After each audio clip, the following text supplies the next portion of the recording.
All good films must start in black. Sadly, this is not a good one, nor is it a film. This is a lecture. Hi, my name is not Inigo Montoya. You did not kill my father. He is alive. So prepare to live.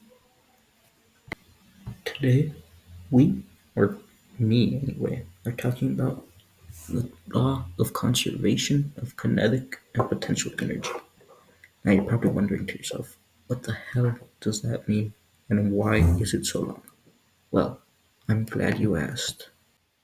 Well, to give you a long explanation, the law of conservation of energy states that energy cannot be created nor destroyed nor transformed from one form to another. In this context, kinetic and potential energy are what it gets transformed.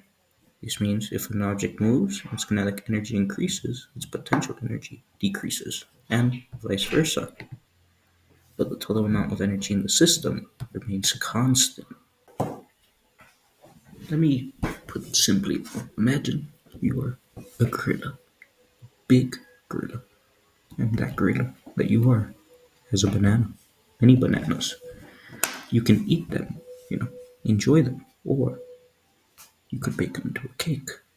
Either way, the same amount of banana remains. I mean, that's basically what it is, only it's not as delicious. Now, let's move on to the demonstration. Now, it's at these moments right here that are called potential energy because, well, nothing's happening. All the energy that can be isn't right now, but it could be.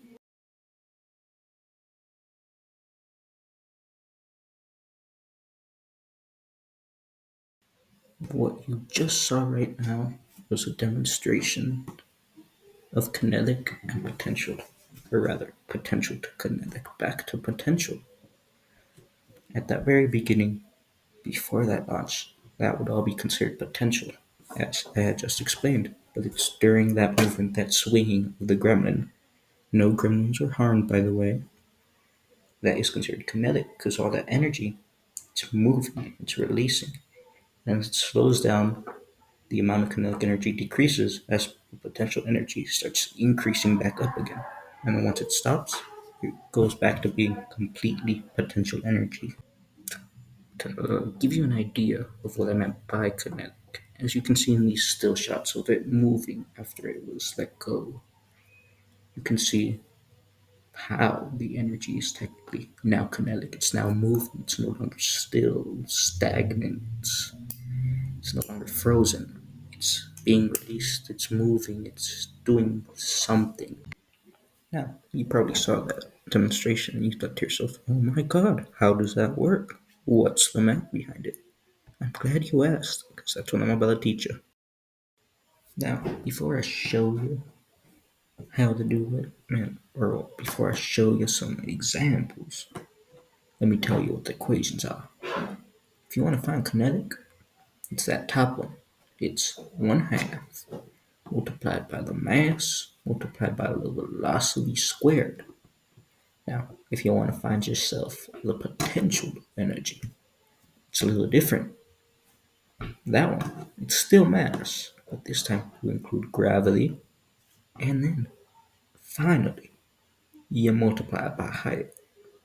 And that answer right there is potential energy. Now that I showed you that, let's move on to an actual example.